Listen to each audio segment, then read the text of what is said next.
The political temperature in England, and indeed Scotland, was hotting up, but it was not too severe to lead our hero, James Scott, Duke of Monmouth, into any reckless adventures.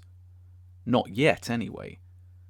The late 17th century saw the emergence of political parties, with the Court Party, or Tories, led by the King's chief adviser, the Earl of Danby, and the Whig, or Country Party, led by Monmouth's political mentor and chief stirrer, the Earl of Shaftesbury. Monmouth, however, was far too busy with his military and civilian duties to get himself caught up in political mischief at the time. But the time would come, and it would prove to be fatal. The King, the sly operator, was happy for his son to be showered with honours and glory, and to be an effective counter to his brother, the unpopular and now Catholic James, Duke of York. The Whigs were to receive a severe though temporary setback in 1677. After weeks and months of flooding the country with pamphlets stating that the current Parliament was dissolved due to an old act of Edward III, Buckingham, Wharton, Salisbury and Shaftesbury himself were ordered by the House of Lords to apologise to the King on their knees. When they refused, stubbornly refuting their guilt and insolence, they were slung into the Tower of London. For a while, the Green Ribbon Club and its president were rendered useless, but it would not be for long. The patron of the Green Ribbon Club, the Duke of Monmouth, had his eyes on the battlefields of Flanders once more. Despite the Anglo-French alliance being dead for 3 years, the ever-threatening presence and overbearing might of Louis XIV could not be dismissed. Monmouth, seeing the war was still not over, wanted action. His father, the King, was happy with the murky nature of international politics at the time as well. Even with England at peace with France, the King was unconcerned with sending a contingent of volunteers under the Earl of Ossory to fight for William of Orange, whilst at the same time extracting more money from Louis and allowing his son, the Duke of Monmouth, to take a command under the French Marshal, Luxembourg. The English public had mixed emotions at these occurrences. When Cambrai, Valenciennes and Saint-Omer fell to the French, the old fear ran through the minds of the English. How long would it take for the French army to clear Europe of enemies and then turn her might on England? Echoes of the Spanish invasion fear of 1588 could easily be imagined, as well as the dread of the British when they heard of German advances during the world wars of the 20th century. Not to mention, if the French did turn on England, what would happen to the nation's darling, the Duke of Monmouth? Would he be held captive by the Sun King, or worse, fight against his own people? It was at this time, however, that according to legend, Monmouth, who was always a friend to the common man, and had the royal ability to put soldiers at ease, put forward his plan for a veterans' hospital, a place of rest and recuperation for army pensioners, along the lines of the Hôtel des Invalides in Paris. After he returned to England after the campaigning season of 1677, he wrote a letter to Louvois, the French Minister of War, which would set in motion the construction of Rennes Royal Hospital at Chelsea. As time went by, the nation's and the King's love blossomed for the Duke of Monmouth. But there was one area where the King would not be moved by his son's or his country's entreaties: the area of succession. The King would not move on the ancient right to the throne.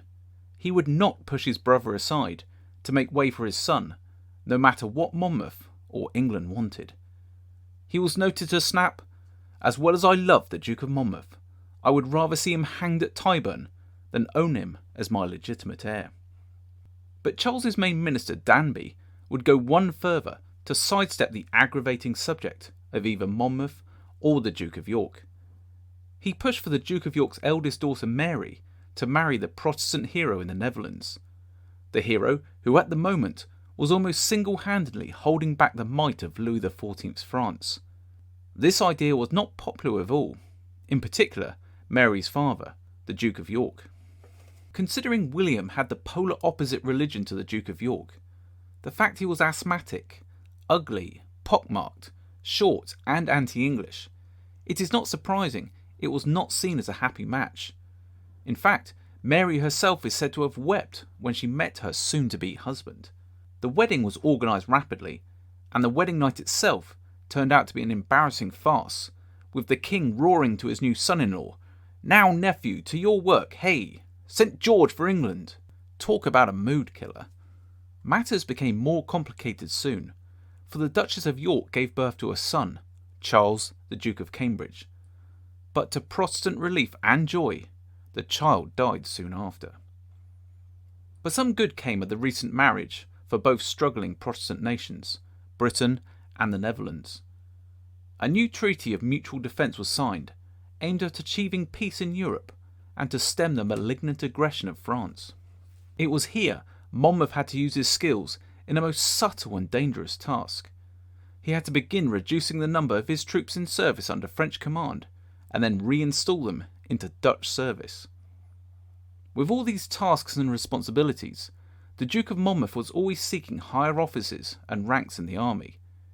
His uncle, the Duke of York, appeared supportive, but more and more was finding himself opposed to his nephew, as he saw him more as a rival to the throne when the king died. An example of this was when he was to receive the commission of Lord General of all His Majesty's forces. Shaftesbury and the other members of the Green Ribbon Club attempted to have the word natural omitted from the document, the word in this context meaning born out of wedlock, and therefore removing any rightful claim to the throne. The Duke of York, you've probably guessed, found out about this attempt. Even though he had instructed the secretary preparing the document to keep the word in, he later found out that he had removed it. In a fury, the Duke rebuked the man, tore the manuscript up, and ordered him to write a new one, this time keeping the word natural in. But despite this family hiccup, Monmouth was still content and doing good work for the king and country. In 1678, the Covenanters in Scotland were again restless and threatening rebellion. He was front and centre in trying to maintain order by sending troops over the border to reinforce Lauderdale's outposts and garrisons. In March of that year, a Scottish delegation came before the king to complain about Lauderdale's severe methods of government. Monmouth was by the king's side. As a large Scottish landowner, he had a vested interest in maintaining peace in the northern reaches of the king's domain. His heart was with the rebels, for he saw no point in the bond. The bond being where all landlords were to bind themselves, their families, tenants, and servants not to attend conventicles or be associated with the Covenanters. This rising in discontent would continue to build, and a little over a year later he would be travelling north himself and doing battle with the very people he sympathised with. But once again, the military calling was too strong for Monmouth, as the political manoeuvrings of the European powers became more and more complicated. In March 1678, the Netherlands and Britain signed another, firmer treaty, the Treaty of Mutual Defence. The main aim being to force Louis XIV to accept peace, whilst at the same time giving up 7 fortress towns. Louis would not lose all his gains in the latest wars, for he would be allowed to keep Franche-Comté, Cambrai, Aire, and Saint-Omer. Monmouth was busier than ever, and again his talents as a military commander and statesman cannot be underestimated. He had already regrouped the battalions that had been serving under Louis into a new Anglo-Dutch brigade, which was now under William of Orange's command, near Brussels. On top of this, his father the king had promised an additional 11,000 troops, as well as 1,000 horse. This was not the end of the increasing commitment which Britain was putting into the field. Monmouth was at the centre of recruiting another 13 new regiments of foot, 3 of dragoons and 4 of cavalry. To garrison and train these troops, Monmouth was given the Polderland towns, Ostend, Bruges and Newport as bases.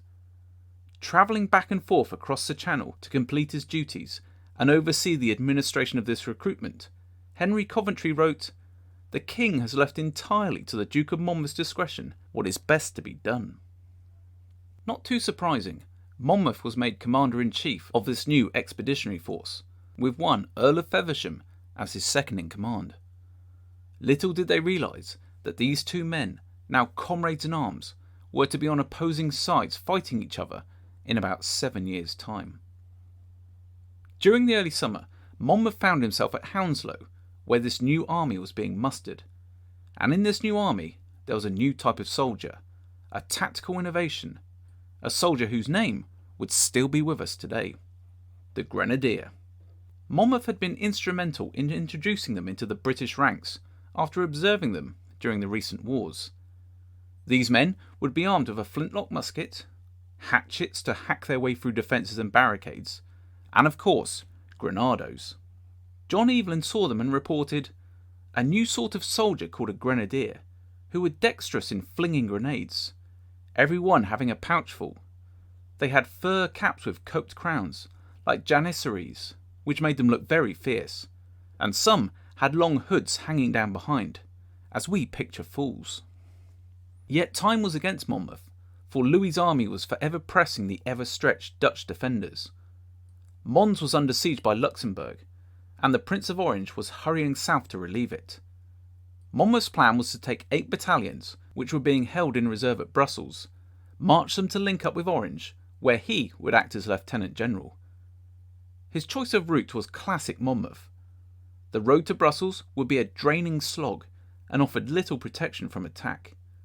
He therefore took the water and transported his force along the Scheldt on a fleet of large flat-bottomed wherries, each having an impressive capacity. Not only did he organise the movement of this large body of men, but also looked to their supply as well.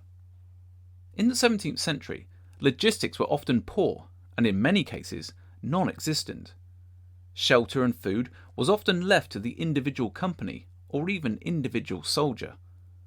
Living off the land and requisition was rife, which did little for the winning of the hearts and minds of the local populace.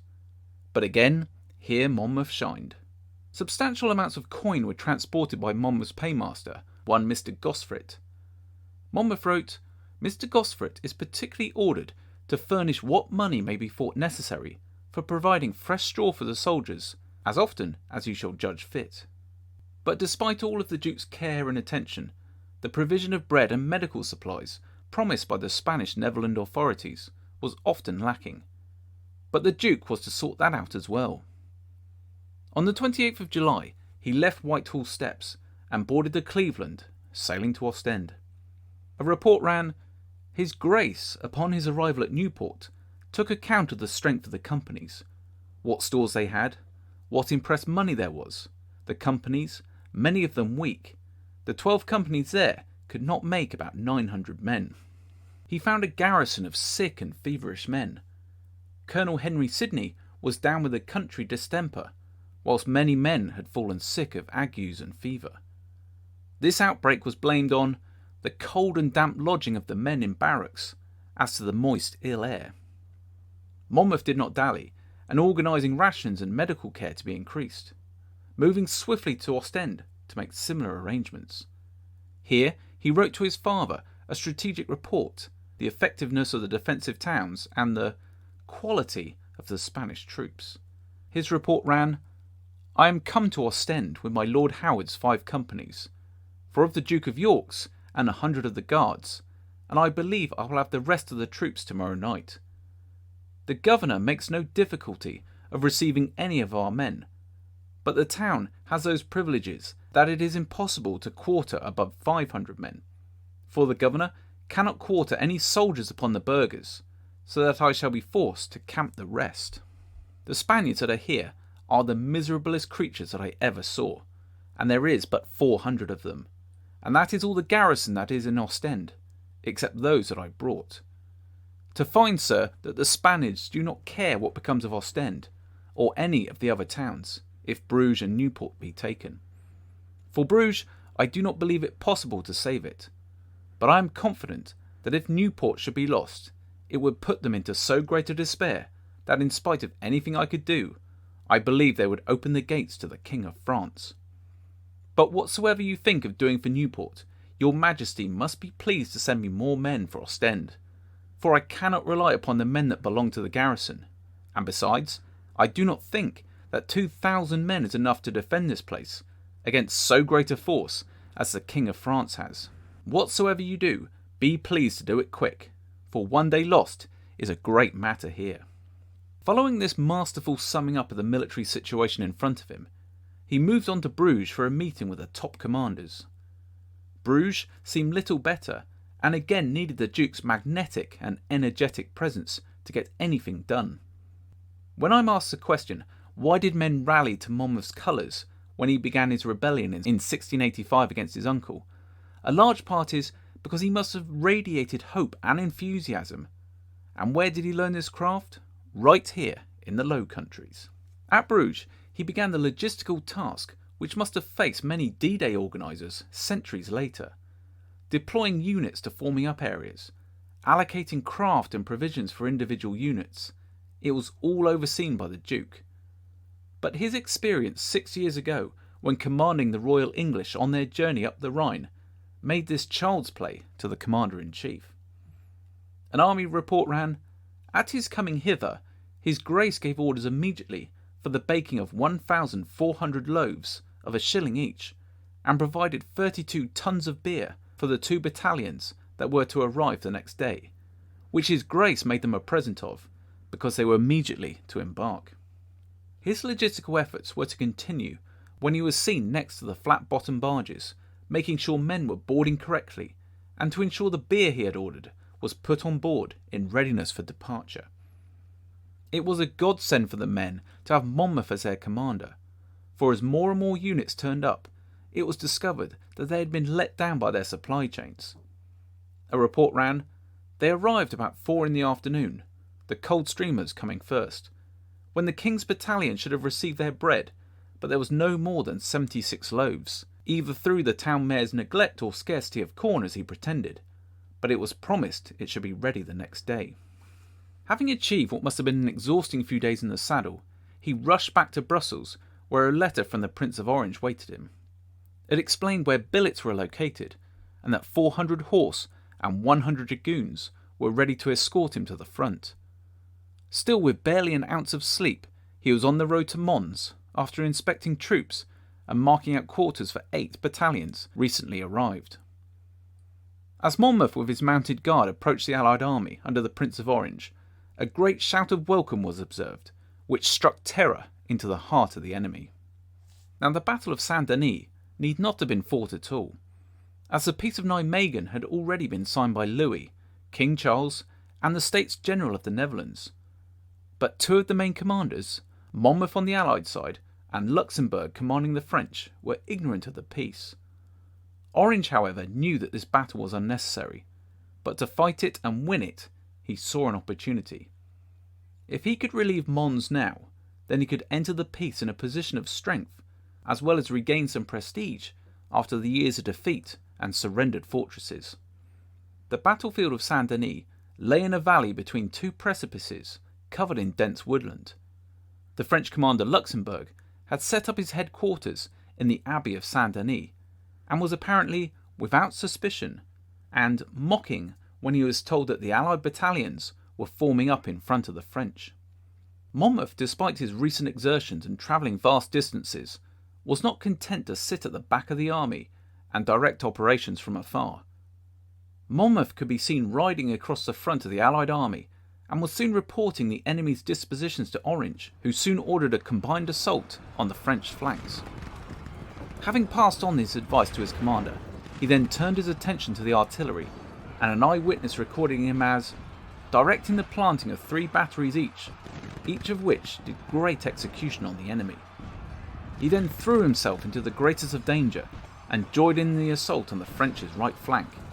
He was apparently in person where any action or danger was. His constant companion and bodyguard Tom Armstrong was by his side and was wounded 3 times by ricochets, but his lord and master came through unscathed in the most vicious of hand-to-hand fighting. Having seen the attack going successfully, he rode across to the other flank and joined Colonel Douglas, who was commanding Ossory's vanguard. Despite this assault pushing the enemy from the woods, the Allies had lost 80 men and Douglas had been captured. Monmouth, taking charge of the follow-up troops, pushed the attack home and forced the French from this position. With this advantageous position taken, the Dutch foot guards then advanced and captured Castio and its churchyard. The French attempted a counterattack, which the Allies struggled to contain, which Ossory managed to halt, but with the loss of the greatest part of his men. Monmouth saw the danger, and a Spanish squadron under Ossory's command failed to pursue a broken unit of French.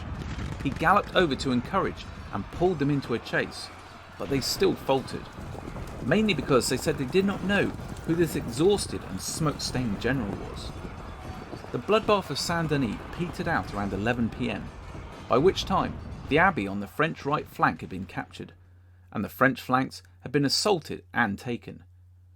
The French, still intact, withdrew to Mons, leaving the field in the possession of Orange and the exhausted Monmouth.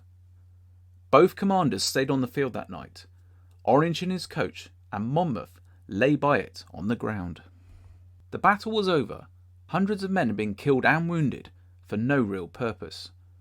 But with its completion, the Franco-Dutch War was over.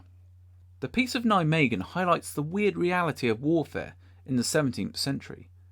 Very soon after the battle, Monmouth travelled to Mons, and with many of Orange's officers, viewed the city's fortifications with Luxembourg, the very general they had been fighting mere hours before. But despite peace being made, no matter how fragile, Monmouth never forgot his duties and never seemed to tire. He had ridden hundreds of miles, fought hand-to-hand combat, and exhausted in the saddle, but he was still instructing his subordinates. Arriving back at Brussels, he ordered 8 battalions to march up to join with the main army at Mons. A few days later, he paraded his army for Orange to inspect, and was seen to draw out a sergeant from every company of each regiment and sent them before with officers appointed to mark the camp. Having seen his orders followed and the camp taking shape, he handed over command to Feversham and returned to Brussels, where he gave instructions for the preparation of a base hospital. On the very day the Prince of Orange was inspecting the British troops, the Duke of York was writing to his Dutch son-in-law, "I am glad my nephew, the Duke of Monmouth, had the good fortune to be with you.